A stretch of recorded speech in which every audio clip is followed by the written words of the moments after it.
Syed Soharwardy is founder of the Islamic Supreme Council of Canada and the group Muslims Against Terrorism. Imam Syed Soharwardy is also the author of the book Defeating Hate. He's based in Calgary and he's on the phone now. Hello. Hello. Can you give me a sense of what you've been hearing from your congregation and from the wider community about the attack? Yeah, the Muslim community as well as the broader Canadian community, we are all concerned, and we were all sad, and we were all disturbed by the tragedy that took place in the Quebec mosque. But that tragedy absolutely has created a cause of concern for every one of us. It's not a Muslim tragedy, it's a Canadian tragedy, it's a human tragedy, and that tragedy has brought us together, by the way. That all Canadians of all faiths or no faith, it has united us. And across the country, the response to express the sympathy for Muslims and express solidarity with Muslims is absolutely overwhelming. So I think what happened in Quebec Mosque, it was sad, it was disturbing. Our sympathies and condolences with the victims, and we pray for them. But at the same time, it has opened a lot of minds and hearts across the country, and people have united. I just came back from a Woodcliff United Church in Calgary, and there were so many people, and they all signed the condolence book, and they expressed their sympathies for the Muslim community. I was in Saskatoon just about a few days ago, and I saw a rally in -28 with wind and snowing, and children and elderly and women, everybody was there in thousands at the City Hall. And it was amazing feeling that many of them were saying, I'm Muslim today. I stand with you shoulder to shoulder. That is Canada. What happened in Quebec City, it is not Canada.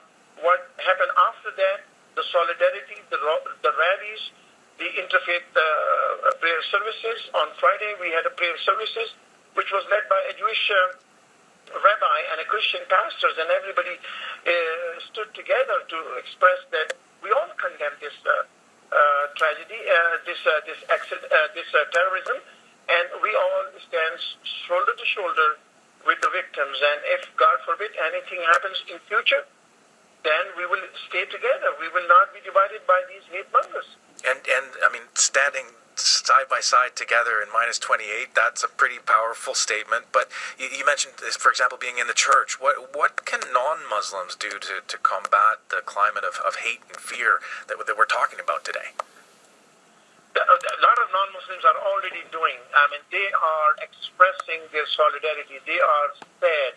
I mean, I have seen tears in the eyes of women and men from Christian faith, from other faiths, and they were crying just like a Muslim is crying on the death of these 6 wonderful people who were just praying and practicing their own faith in a peaceful environment in the mosque, in a sanctuary.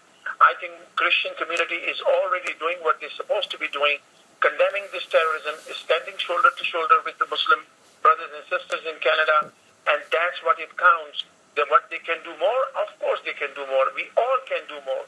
Muslim community has to do more in order to reach out to non-Muslim neighbors, colleagues, and schoolmates. It is not just our Canadian responsibility. As a human being, it is our responsibility. What are some of the greatest misunderstandings, Syed, that people have about Muslims that really need to be addressed honestly? Yeah, I mean, the greatest misunderstanding that non-Muslims have that these Muslims are changing the Canadian values. These Muslims are going to bring Sharia law here. These Muslims are not civilized as we are civilized. That hate-mongering is definitely not at a wider scale, but it does exist in this country, in every city, at a smaller scale, but it has been very destructive and very visible. You've joined us on Checkup before and talked about the need to reach out to young people to guard against extremism of all kinds, whether it's religious or ideological. Where are we failing there, Syed? I think we are making progress. Our progress is a little slow, and the problem is that the sister before me, she mentioned a very important aspect. I mean, Muslims are not some small community. I mean, 1.6 billion Muslims around the world 1.1, 1.2 million Muslims in Canada. If any incident happens anywhere in the world, it becomes a sort of a baggage for all Muslims across this country. That should not be the case. And this is where we are failing, that yes, there are bad people within the Muslim community. ISIL, ISIS, Daesh, Al-Qaeda, Taliban, Boko Haram, these are very, very bad people. They are terrorists and we condemn them more. And Muslims have suffered from the hands of these terrorists more than any other community. But what these guys do, it becomes a responsibility of all Canadian Muslims. That should not be the case. And this is where we are failing, that these Islamophobes is using those international tragic incidents and blaming the Canadian Muslims, and that our non-Muslim brothers and sisters and colleagues and neighbors have to recognize the fact that Muslims are not just a small community, it's the second largest community in the world after Christians. So if something happens, God forbid, tomorrow, don't blame all Muslims. We condemn them more than anybody else, but we have to stand together, shoulder to shoulder, united against terrorism, violence, and hate. So how difficult, if you feel like the community is getting blamed, then how difficult is it to have a frank and open discussion about Islamophobia in Canada?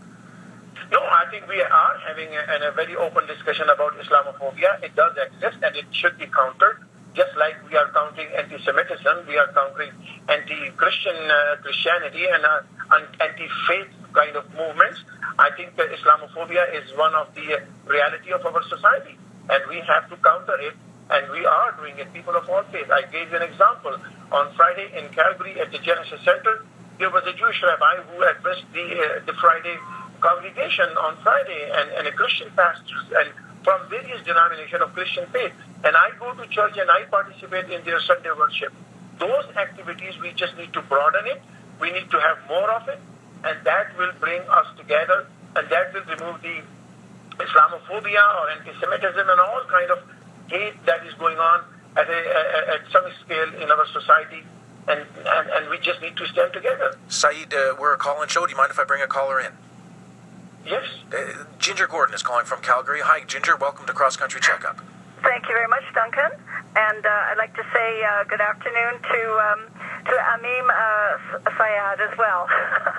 Good afternoon. Duncan, I had the great pleasure of having Imam Syed address our United Church congregation this morning in Southwest Calgary, and it was absolutely wonderful. Our wonderful minister, Linda Hunter, brought him in to speak to Woodcliff United Church congregation, and afterwards we had a round table, and it was most enlightening because Imam Syed made it very clear to us in a very gentle way that all three religions, Islam, Christianity, and Judaism, they share common ancestors and prophets. All three religions recognize Abraham, and from Abraham's two sons, Isaac came the religion of Judaism and Christianity, and from his second son, Ishmael, came Islam. But all three religions recognize Moses. Mary apparently is the most revered woman in Islam. That's the mother of Jesus. And Muslims, I understand, unless Imam Syed wants to correct me, believe in Jesus and his ascension into heaven, and that he will come again on Judgment Day. And so, Ginger, let me ask you, I mean, it sounds wonderful that the Imam was there today to be able to connect. Why did your congregation want to have him there? Because we have a very enlightened minister, Linda Hunter, whom I urge everyone to listen to at Woodcliff United. She is absolutely a love magnet, and everybody absolutely loves her. So she has this attitude of brotherly and sisterly love.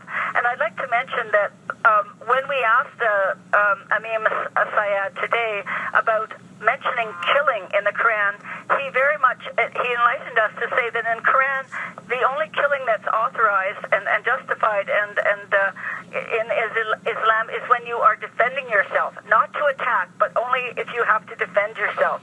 Okay. And the fighting between the Sunnis and the Shias apparently only started in 1980 when political forces in Saudi Arabia and Iran got involved. But before that, Muslims of Sunni faith and Shia faith were able to live together. So I'd like to mention to your listeners, Duncan, two books. There's the book that Imam Syed has written called Defeating Hate, and also the other one is one by a man called Mr. Baker. He's a theologian and a biblical archaeologist, as well as a former Marine, I believe. And the name of his book is More in Common Than You Think. And he's talking about the great similarities and commonalities between Islam and Christianity and Judaism. So I think we need to remember that. And another thing, we want to have our church congregation, those who want to do it, come and visit the mosque of Imam Syed. He has done this with other congregations in Calgary, and we can have an interdenominational service together in his mosque in Northeast Calgary, and then share lunch together. And if you want to find out about his mosque, his website is www.amcia.org. That's www.amcia.org. Ginger, you're doing a great job of promoting Syed. So thank you so much, Ginger. I appreciate you sharing that. And Syed, if I could go back to you again, Ginger mentioned your book, Defeating Hate. Can you? Last question for you. What are the best ways to defeat hate? Yeah, so the book I have written is a rebuttal to Taliban and Al-Qaeda and Daesh, ISIL, and Islamophobes. And what I have done is I have taken every verse these Islamophobes quote in their books on their websites and responded to those verses that what it really it means. What people are doing, both terrorists and the Islamophobes, against Muslims, is that they are taking the verses of the Quran and they are justifying their propaganda, their understanding, which fits in their ideology, and trying to say that Muslims are intolerant people. Quran teaches violence, so this is a rebuttal to their understanding of Quran. Quran, absolutely, there is no such verse in the Holy Quran, and I am saying it across this country, that Quran says go and indiscriminately kill all the infidels. That is absolutely a horrible thing to say. We do not believe in it. Our religion does not condone it. Our Prophet Muhammad, peace be upon him, never said those things. So these kind of misguidance is propagated by these Islamophobes and anti-Muslims and the terrorists. We need to be aware of it. And if you have any question, you can reach out to the person who has the knowledge to explain to you. And it sounds, Syed, you're doing a great job of that education effort, and we could tell from Ginger there, she was learned an awful lot from your visit to the church today. So I thank you for joining us on the show today. Thank you very much for having me. Imam Syed Soharwardy is founder of the Islamic Supreme Council of Canada and the group Muslims Against Terrorism, and he's based in Calgary. This is Cross Country Checkup. I'm Duncan McHugh. We're talking about recovering from fear and hate following the shooting in a Quebec City mosque where 6 men died. What do you think is the best way forward? Call us at 1-888-416-8333. You can send us an email, checkup@cbc.ca, or find us on social media, Twitter and Facebook. Search for Checkup CBC.